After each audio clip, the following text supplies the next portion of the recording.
and welcome back to the GorillaBiker. And today we're going to be talking about is buying a used bike, which I get asked about a lot. Now the thing is, I actually have not bought that many used bikes for myself in my life. Obviously I've only owned like what, 5, but I have helped a lot of my friends buy bikes in the past. So it's a subject that I'm not going to say I'm by no means an expert, but I do have some experience in. So I am happy to try help people with a few pointers.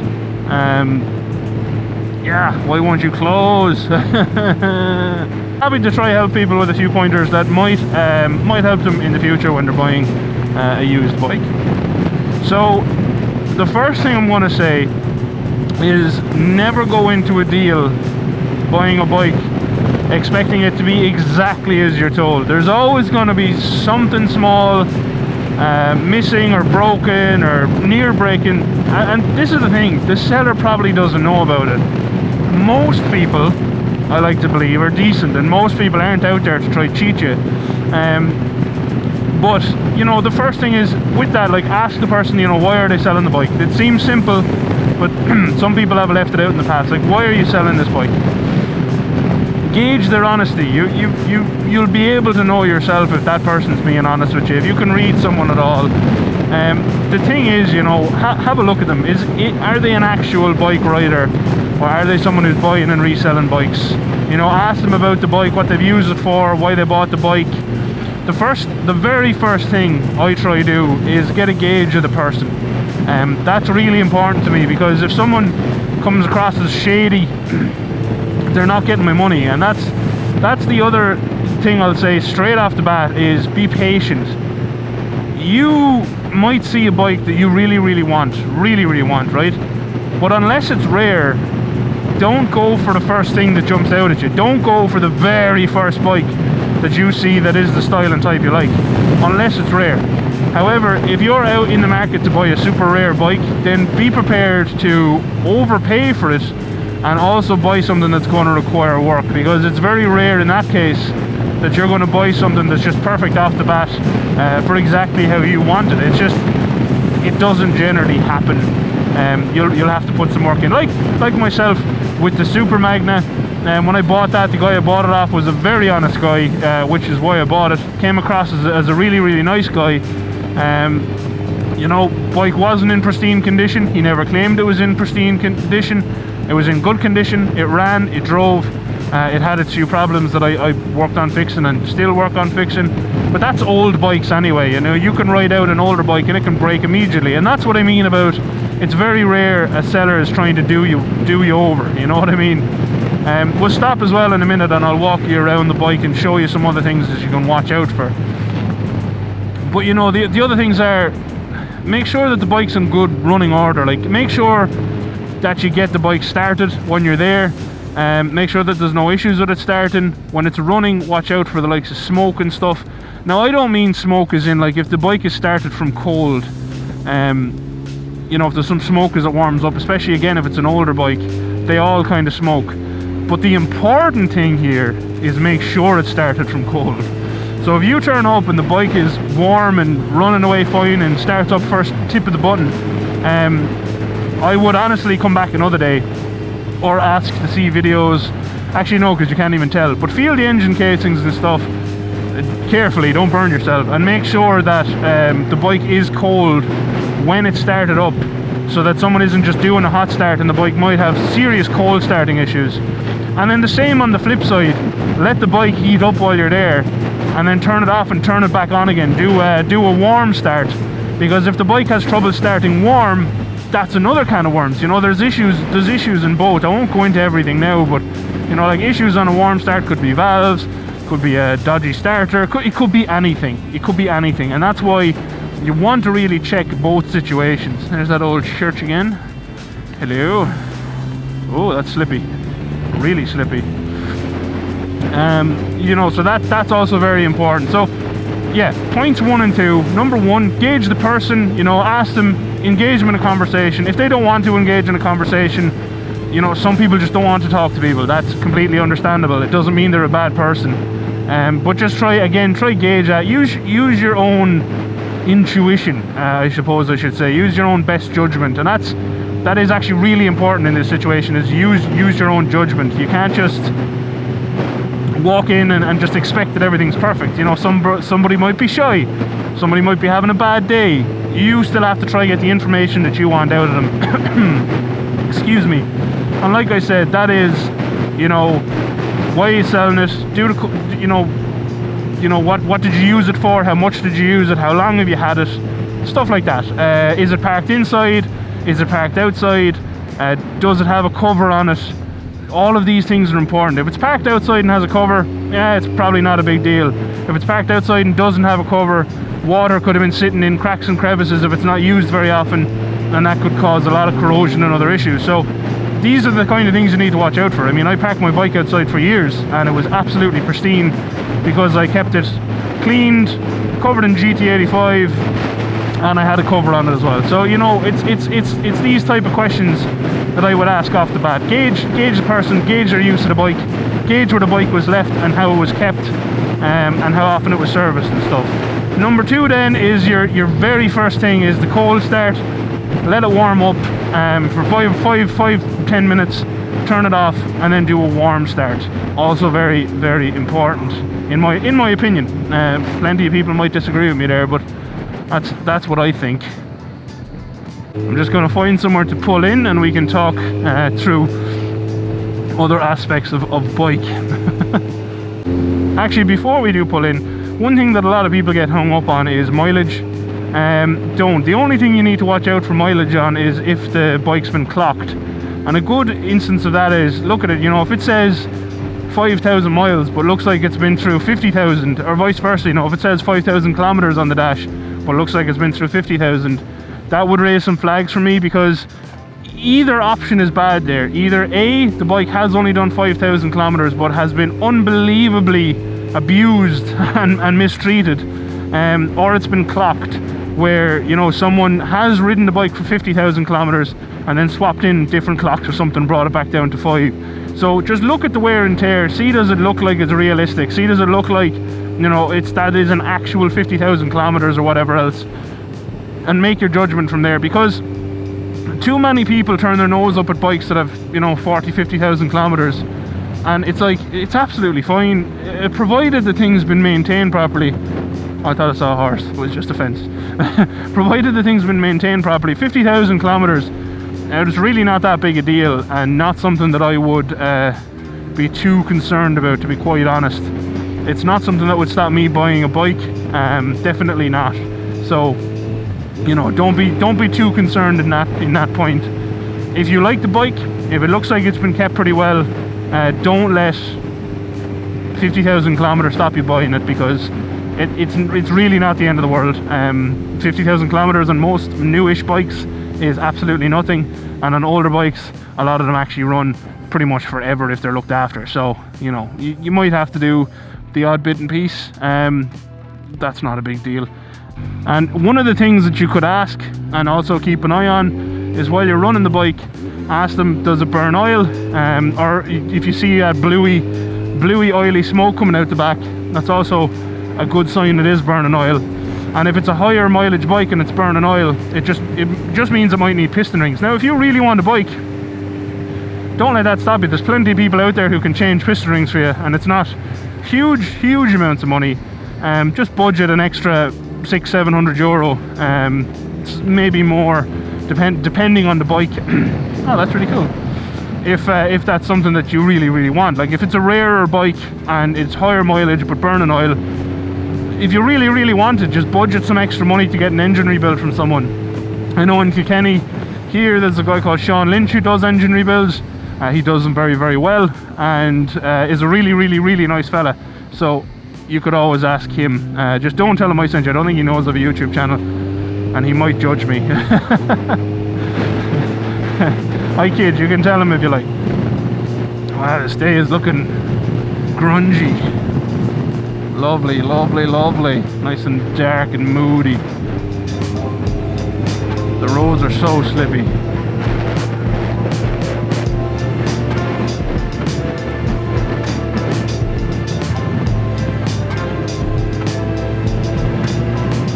Oh, this section is always nice though.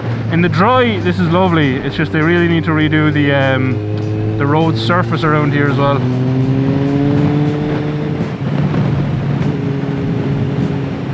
And it's muddy there.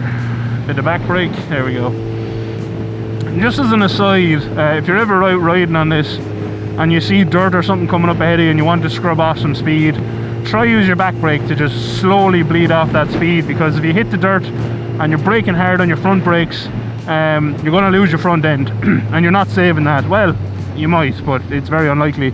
Whereas if you hit it on, you're braking a little bit on the back brakes, you're a lot more likely to save it. It's just going to give you a little slippy poo. So don't ever basically jam on the front brakes in any slippy situation, because if you lose your front end of the bike, you're probably going down and you're just having a bad day overall. It's always an interesting time to come out and just ride slowly on these roads in winter, because they're so slippy and covered in poo most of the time, which obviously is not great, but it is what it is. That right there is my dream house, something with a big ass external garage like that. Just have all of the bikes and do all of the work in there to be class. And they even have a little lake view. It's probably on their property, to be honest, because it looks like a big fancy house. They probably have lots of money. I'm making judgments that I actually have no idea about, so who knows. Oh, that's cool, little Garvin. Now hopefully there's no one in the church car park. We can pop in there and finish off this video. And cool old church. Oh, what's the stones? I came here before on the jigsaw. Yeah, looks like we can go in here. Hopefully just no priest comes out and tries to talk to me. That'd be really awkward. So I'm gonna hide over here. Be like, I am not here for Jesus, I'm here for bike. Now, so a couple of things that you can check on a bike, off the bike when you're buying it. Overall condition. If I was buying a bike and it was shown to me like this, unless someone was actively using it for work every day, I'd be like, what are you doing? Give the thing a clean. My bike is filthy because I'm using it a lot. I cleaned it a lot, but I mean, you saw the roads. This thing gets dirty in 5 minutes. Check for other things, you know, check for cracks in the fairings. So these ones are quite good. And this bike is what a lot of people would consider mid to high mileage now. So it just shows that there's absolutely nothing wrong with them if you look after them. Check for brake levers and stuff. If the originals are on there, I saw a guy selling a bike once that this was bent like a banana here, and he tried to tell me it wasn't dropped. Said, oh no, they came like that from Japan. This was a dealer. It was an SV650. Like, no, that's been dropped and done a backward spin and bent the handle, but that's how that happens. If the bike drops, does a 180, and then this pulls in the ground, it'll either snap or bend, and that one had bent, so that bike had been dropped. And for some reason they didn't change the lever. Same thing with that. Check engine casing covers and all that stuff. A dropped bike isn't that big a deal. I know a lot of people freak out about it. Drops happen. Everyone drops bikes. And if you say you haven't dropped a bike, you haven't ridden probably very far, or you've been very lucky. It can happen to anyone, especially if you ride all year round in this type of muddy, shitty wetness. I nearly dropped the bike before coming into a stop sign, and my front brake just decided to lock up because there was a load of mud that I hadn't seen. I was like weird little thin sheet of mud on the ground. That can happen. Is provided the bike's been fixed properly, not a big deal. Check your fork seals here. Make sure they're these are only your dust seals, but make sure they're not leaking. And if the dust seals are really cracked and shitty, it's a good indication that the oil seals underneath are probably shitty as well. Tires, make sure they're in decent condition.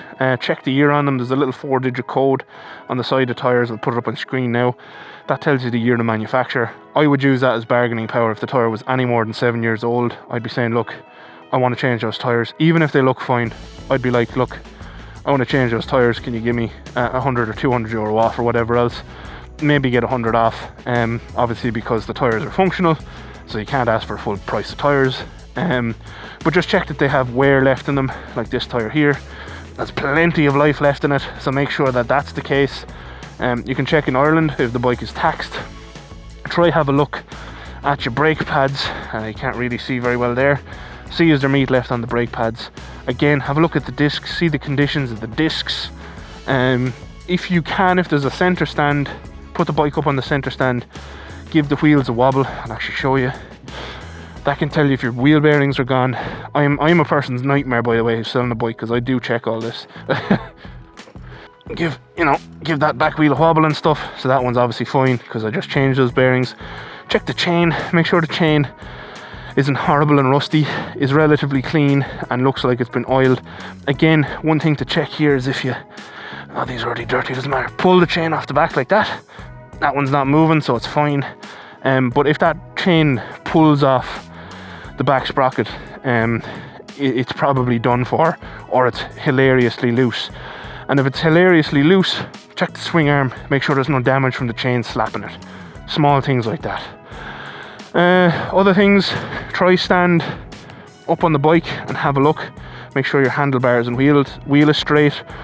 That can indicate that you've twisted fork or something if it's not. Now don't be too pernickety about this, because you might not know what you're looking at, but like, to try to give you an example, right, those are the bars are straight there and the wheel is directly in line with them, so try have a look at that. And yeah, other than that, just ask about the usual things, like, has it been serviced, when was it serviced, general stuff. Because here's the thing, right, I think a lot of people expect when they go to buy a bike that it's going to be a slam dunk and perfect from the get-go. If you buy a used bike, it is unfair to think that. Unless you're buying a bike from a garage with a warranty, then I would expect the bike to be pretty much perfect. If you're not doing that, then you have to budget. I usually say purchase price plus at least 10%. That's what that bike actually costs, because it's the purchase price plus the 10% to get it fully right. It's not someone's fault that there's wear and tear on a bike. If they have put up mileage on it, there's going to be wear and tear in certain aspects. Maybe the radiator, maybe bearings, maybe springs, maybe forks. They're not selling you a brand new bike. Remember that, okay? So it's as much on the buyer as the seller to make a deal successful. Don't be an ass. I think if both sides aren't an ass, it can make things go a lot smoother. Other things then, obviously, make sure your brakes work properly. If you have a hydraulic clutch, make sure that the clutch and comes off the clutch properly. But what I mean by that is, so again, you can do this just rolling it, but put it into gear. It's not in gear. Don't think it wants to go into gear for me here. There we go, now it's in gear. So wheel isn't turning, clutch, wheel turns. Really hard to show you that, but with the clutch in, the wheel turns. So that's another thing you can check. Make sure the clutch is working. If you have a cable clutch, make sure that the adjuster isn't like a mile out here, because it just means you need a new clutch cable. But again, these are just bargaining points. Like, if you're buying it and the clutch cable looks like it's out to its last, there's no adjustment left, maybe it's something to say, will you knock off 60 euro because I need to get a new clutch cable? Will you knock off 50 euro, I need to get a new clutch cable? See, have they put fuel in it for you? If they haven't put fuel in it for you, will you give me the price of the tank of fuel, 20 euro, whatever. These are the things that I do personally. I go into something and I try deal fairly with someone. Like the guy who sold me the Super Magna, like I said, absolute gent, was very honest and upfront about everything. I got there and I was happy to pay his full asking price, and he actually gave me money off in the end. And I find that if you're honest with people and you're fair with people, you'll often see that they do the same in return. So that's a big thing for me. Just be sound. Check your colour of your clutch and brake fluid. Make sure there is brake fluid and clutch fluid. Check your rear if it's there, the res. And other than that, if you have the ability to, if it's your first bike, bring someone to give it a test ride for you. And if you have other bikes, make sure that you can get a test ride and feel it out. Feel for any weird rumbles from the engine. Feel for anything strange at the front end if it's giving lots of shake or something. Again, could be damage there or something. And then just listen to it. Leave the bike run. Listen to it. If you hear any strange knocking or clicking noises, you don't have to buy the bike straight away. Say, look, thank you very much. Walk away. Google some of those sounds that you heard. Maybe it's a common problem with that bike, or maybe it's a known nothing. Maybe it just makes that noise. Just really important things to check though, you know what I mean? And other than that, like I said, just overall condition. So yeah, I really hope you found this video helpful. Thank you for everyone who's asked me to make it. That's a lot of wind. I hope you enjoyed this. I hope it made sense to you. If you have any further questions that you think I missed, just let me know. I'll try answer them in the comments. And yeah, until next time, thank you very much for watching. A special thank you, as always, to all of my patrons. If you ever need any advice on bikes, just ask. That's what I'm here for. I am a resource to my patrons as well. Not that I'm an expert, like I said. But yeah, I do appreciate everything you do for the channel. It's much appreciated. And yeah, until next time, thank you very much again for watching. Adios. Outro crew. I think we've all had probably a horror buying story. My one was definitely that Suzuki SV650. It was rusty. It was terrible. It'd be crashed. It was not as advertised at all. So tell me, do you have any horror stories from trying to buy a bike? I'm interested to hear them. Leave them down in the comments if you have. Bye.